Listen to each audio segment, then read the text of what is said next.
Drake told his friend. Griffith and Gianna rushed over. What do we do now? Drake asked. I will use my magic on Astrid's portal to see where it leads, Gianna answered. Then we'll follow her, and you must try to use the Tenebrex box again. The last time we were here, Astrid said she wanted to attack the land of the far north, Drake said. Griffith held up a magic mirror. I will warn her sister Hulda that Astrid could be headed her way. Then Drake remembered something. Mina and Casper! He ran to the courtyard. Quilla, Wayra, and Worm followed him to the stone statues of Mina, Casper, and their dragons. 6 wizards used wands to stream magic at the statues. The statues began to tremble and crumble. Drake held his breath. The stone dissolved into dust. In the statue's place stood Mina, Casper, and their dragons, alive and well. Mina shook the dust from her hair. Astrid will pay for this.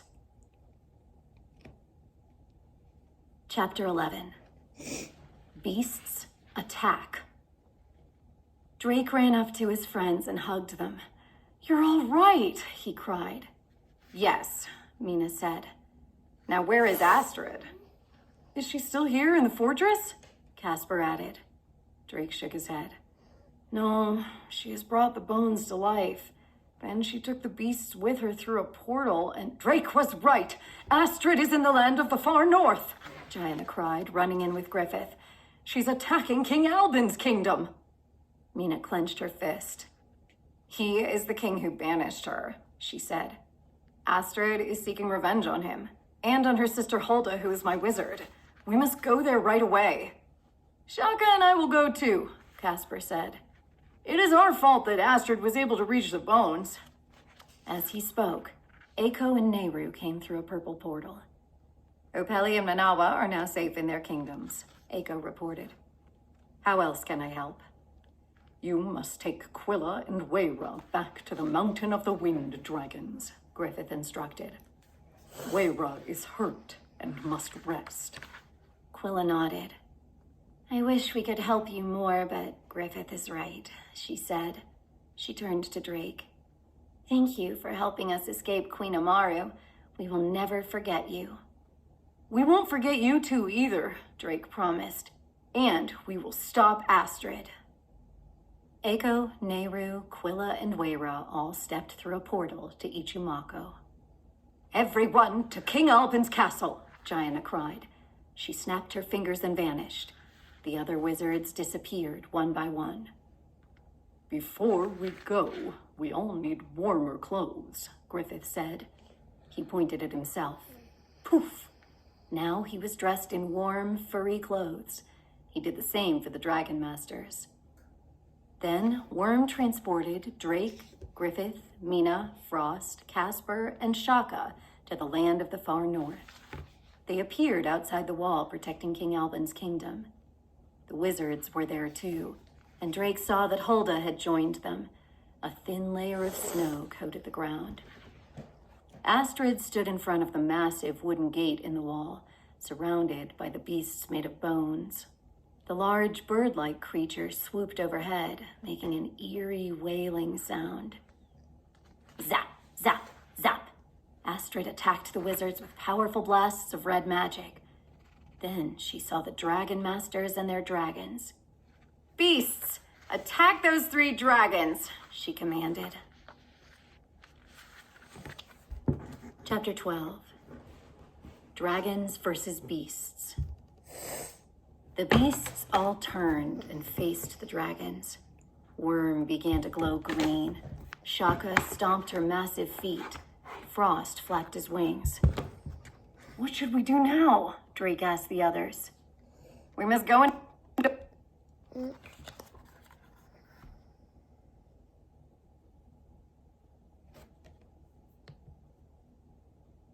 Battle, Mina yelled. But if our dragons use their powers, Drake replied, then Astrid will capture the powers and use them against us. You could be turned to stone again. We wizards will keep Astrid busy, Griffith promised. Drake, you and Worm must get as close as possible to the beasts and open the Tenebrex box. Mina, Casper, you must battle the beasts. They are only alive by magic, and they are just bones. Destroy them if you must. We will do what we have to, Casper cried. Mina turned to Drake. We'll try to force the beasts to group together, she told him. When the time is right, have Worm teleport you into the middle of them. Drake nodded. Got it. Wizards surrounded Astrid, quickly trapping her in a magic bubble. Shaka, charge! Casper yelled. The stone dragon charged toward some of the beasts. Bam! Shaka butted heads with a beast with a thick skull. The magical beast let out a strange, deep roar. Mina and Frost flew toward a long-necked beast that towered over Frost. Frost, ice attack! Mina cried. Frost's body glowed with blue light. He shot icy breath at the giant beast.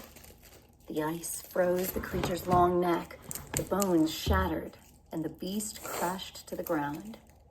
The crash startled the beasts nearby, and they pushed back toward the other group.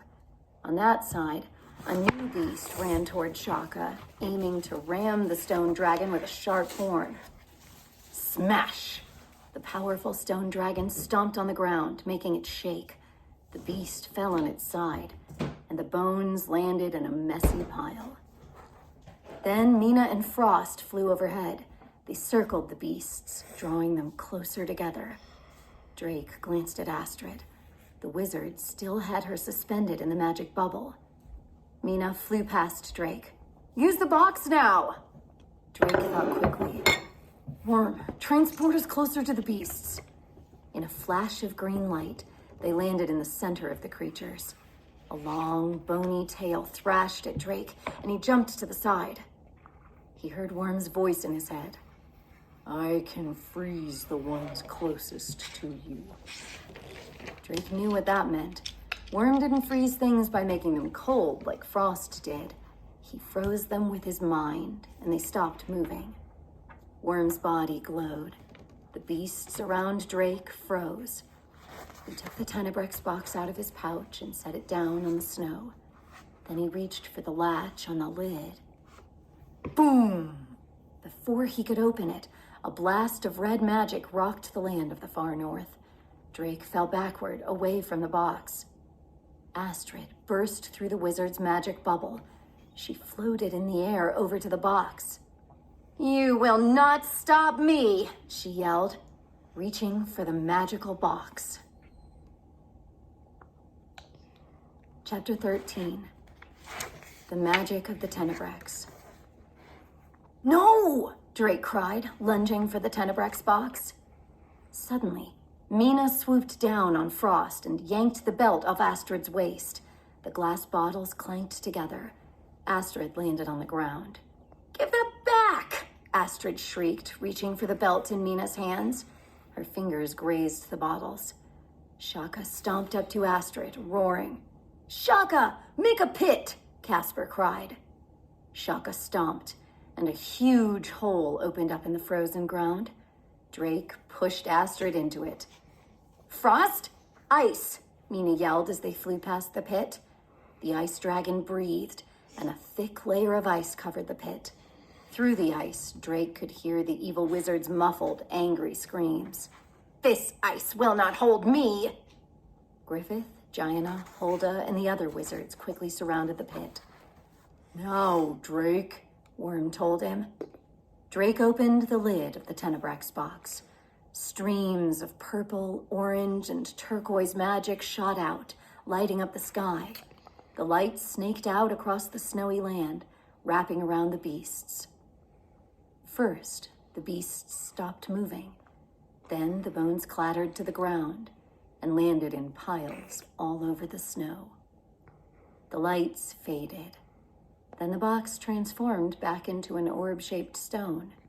Drake picked it up and put it back into the pouch. Mina and Frost landed next to Drake. You did it! Mina cried. Drake gazed around at the lifeless bones. Yes, we all did it, he said. The false life spell has been broken, and Astrid is trapped. Whoosh!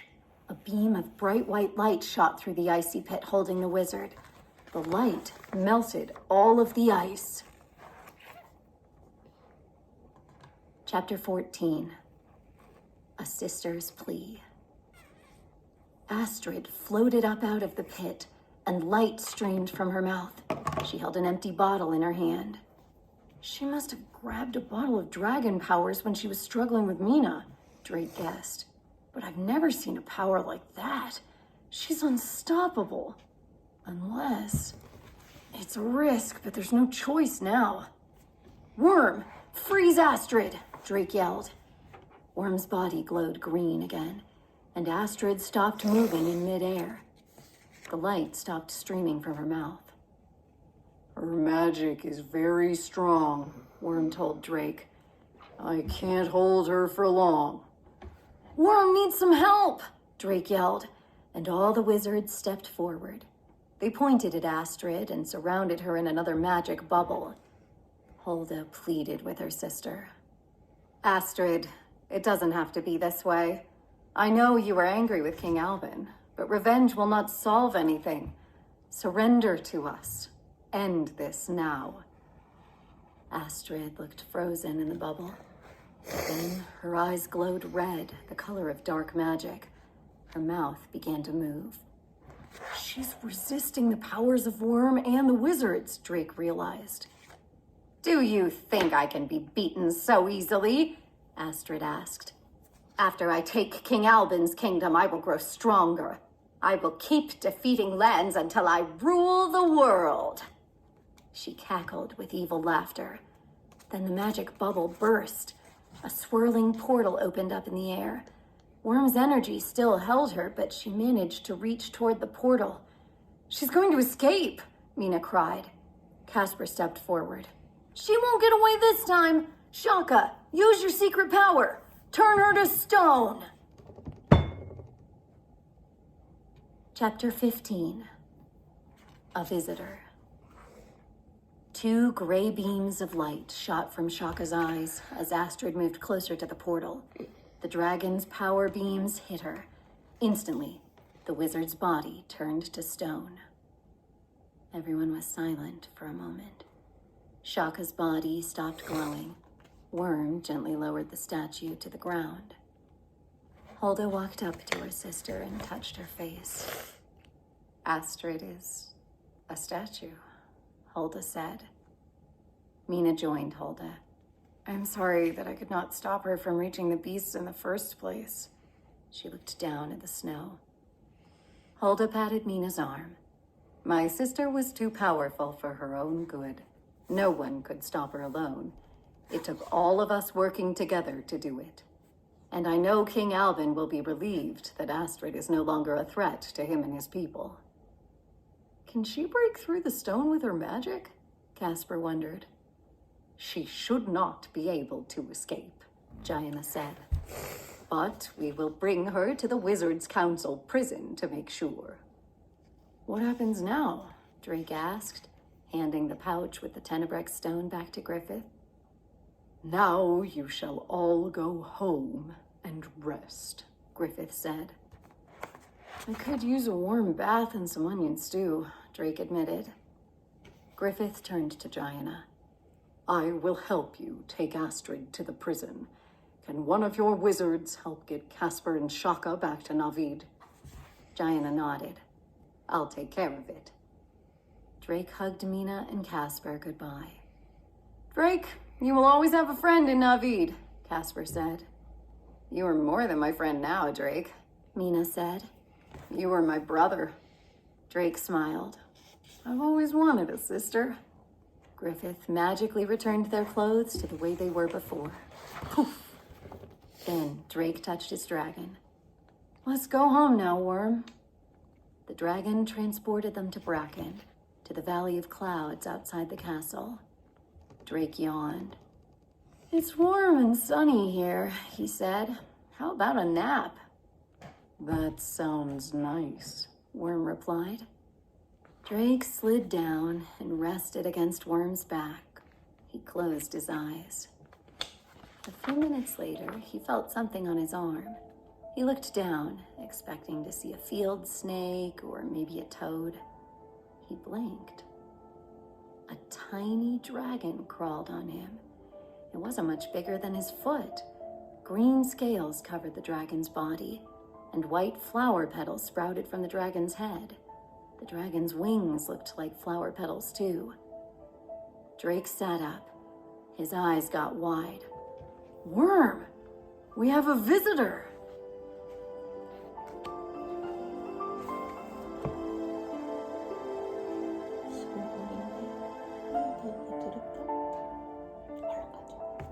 This is Emily Ellett. We hope that you have enjoyed this production of Dragon Masters Book 20, Howl of the Wind Dragon by Tracy West. This audiobook was produced by Dion Audio Services and directed by Brian Lincoln. Executive producer, Melanie Gagne. Print edition illustrated by Graham Howells. Print edition published by Scholastic Incorporated. 20권. Text copyright 2021 by Tracy West. Production copyright 2021 by Scholastic Incorporated. All rights reserved. 몇 시야? 21이야?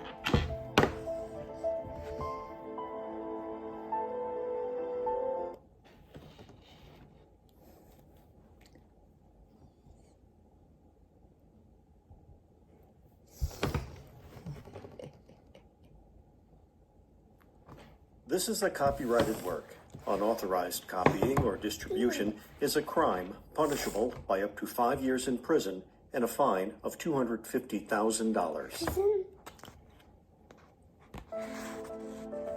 트레이 감옥에 갇혔었대. 드래곤들은 불법이었나? Scholastic Audio presents Dragon Masters Book 21, Bloom of the Flower Dragon by Tracy West. Read by Emily Ellett.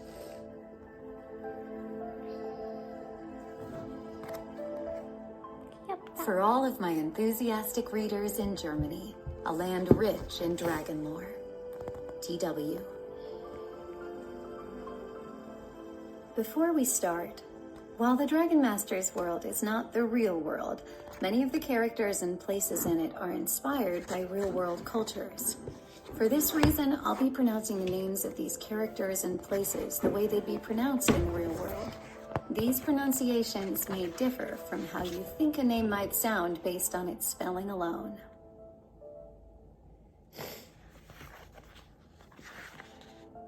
Chapter 1. The Dragon Visitor. "Worm, we have a visitor," Drake said.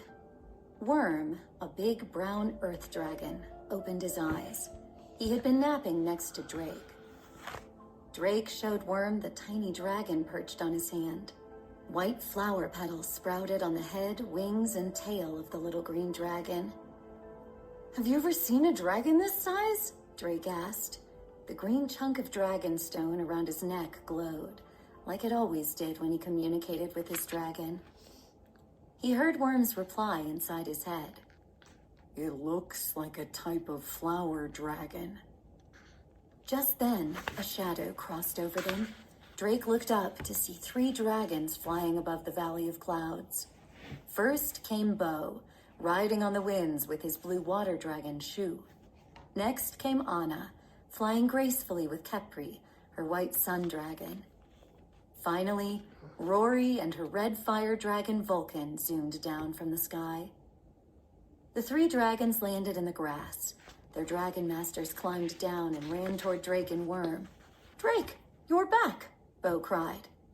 "Did you stop Astrid?" asked Anna. Rory spotted the flower dragon. "Did you bring that dragon back with you?" Drake took a deep breath. "There's a lot to tell you," he said. The last 2 days had been very busy. Drake, several dragon masters, and dozens of wizards had tried to stop a wizard named Astrid from casting a terrible spell. She wanted to bring the bones of ancient beasts to life and take over the world. "Astrid cast the spell," Drake began. "She brought the bones to life at the fortress of the Stone Dragon. Then she took her army to King Albin's kingdom." Anna gasped. How did you stop her? Drake explained how Dragon Masters Mina and her ice dragon Frost, and Casper and his stone dragon Shaka had helped Drake and Worm defeat Astrid. In the end, Shaka turned Astrid into stone, Drake finished. Bo, Anna, and Rory listened to the story with wide eyes. I'm glad you stopped Astrid, Rory said. Me too, Bo agreed. But where's Griffith? Didn't he come back with you? Griffith the wizard taught Drake, Anna, Bo, and Rory how to work with their dragons. They all lived in King Roland's castle, just behind the Valley of Clouds. Griffith is hoping to bring Astrid to the Wizards' Council prison, Drake replied. Even though she's a statue now, this will make sure she'll never hurt anyone again. Anna moved closer to the flower dragon. You still haven't told us where you found this little cutie. This dragon found me, Drake replied. Worm and I had just gotten back when this flower dragon climbed onto my arm, but I don't know where he came from. Suddenly, Drake's dragonstone began to glow. Then he heard Worm's voice in his mind. The flower dragon is reaching out to me, Worm said. His name is Wildroot. He says he needs our help.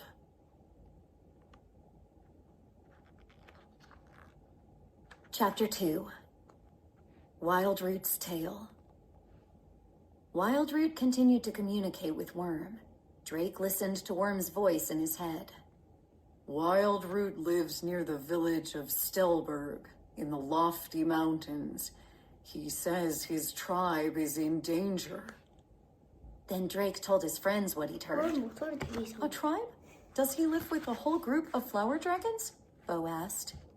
Suddenly, a picture popped into Drake's mind, and he knew Worm was sending it.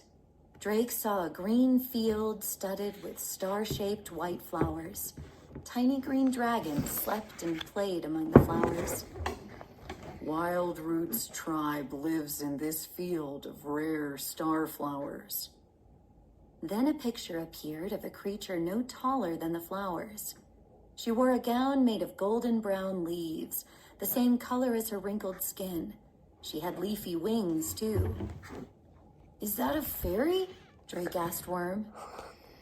Bright Eye is a forest sprite and a friend to the flower dragons. She can see into the future, and in a vision, she saw a terrible monster heading for Stelberg. A new picture appeared in Drake's head. 2 red, glowing eyes peering out of a dark forest. He gasped. Bright Eye told the tribe they would need help to defeat the monster. She told them of the brave dragons of Bracken Castle and their dragon masters who help others. Wildroot volunteered and came here. The picture vanished. Drake told his friends what he had seen and heard. Wildroot came to the right place, Rory cried. We'll help him. Wildroot says the red-eyed monster will reach Stelberg in a day or 2, Worm told Drake. There is not much time. We should go inside, Bo suggested. Griffith has maps in his workshop that can help us. And Rory and I will look for books about flower dragons in the classroom, Anna added. They traveled through the tunnel connecting the Valley of Clouds to Bracken Castle. Worm, Shu, Kethri, and Vulcan went into the dragon caves to rest. Wildroot perched on Drake's shoulder. Then Drake and Bo entered Griffith's workshop. Books and magical items filled the shelves. On a table was a wooden box carved with dragons. It held a large piece of the dragon stone. This magical stone chose those who were ready to become dragon masters. Bo picked up a book and leafed through the pages. I'll see if I can find the lofty mountains, he muttered as he searched. Then he stopped and smiled. Got it! Here they are, and here is Stelberg. Drake looked at the map. Stelberg sat all by itself on one of the mountains. The bottom of the map showed a castle and a large forest. The dark forest, he read out loud.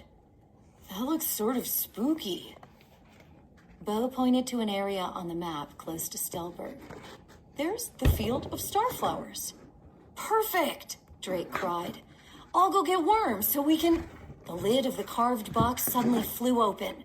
Then, a burst of bright green light shot from Griffith's dragonstone.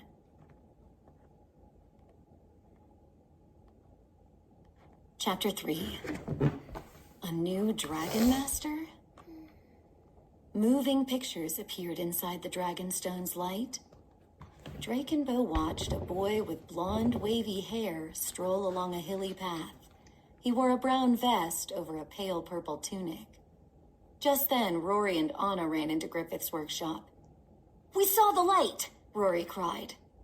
The Dragonstone turned on all of a sudden, Bo replied. Look!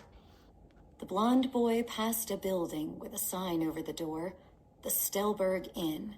Stelberg! Drake cried. That's near where Wildroot is from.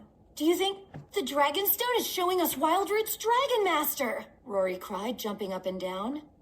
Wildroot scrambled over to the stone. He looked up at the image of the boy, his eyes wide. Then the green light faded. I bet this means we're supposed to find Wildroot's Dragon Master, Anna said. We need a plan, Bo said. But first, I will go to the kitchen and bring us some food so we don't have to stop for dinner. Good idea, Bo, Drake replied. I'll go get Worm. We need to know if Wildroot recognized that boy. A few minutes later, the 4 Dragon Masters were seated around the table in their classroom. Wildroot sat on the tabletop, and Worm fit his large head through the door. Bo passed around a plate of bread, cheese, and apples. I wonder if Wildroot is hungry, Drake said. Worm, what do flower dragons eat? Worm looked at Wildroot. Seconds later, Drake heard Worm's voice in his head. Drake told the others, Wildroot says he got plenty of sunshine today, so he's not hungry. Anna smiled. Flower dragons eat sunshine? Wait until Wildroot sees what Kepri can do. Drake smiled too. Then he turned to Worm. Can you please ask Wildroot if he has seen the boy in the Dragonstone before? His Dragonstone glowed. Wildroot says no. The flower dragons stay hidden from humans. Drake reported this to his friends. Maybe we need Wildroot's Dragon Master to help us fight the monster? Rory guessed. Bo nodded. That sounds right. Drake looked at Wildroot. We will go to Stelberg first thing in the morning to find his Dragon Master. Chapter 4. To the village. The next morning, Drake awoke with the little flower dragon curled up beside him. Wildroot yawned.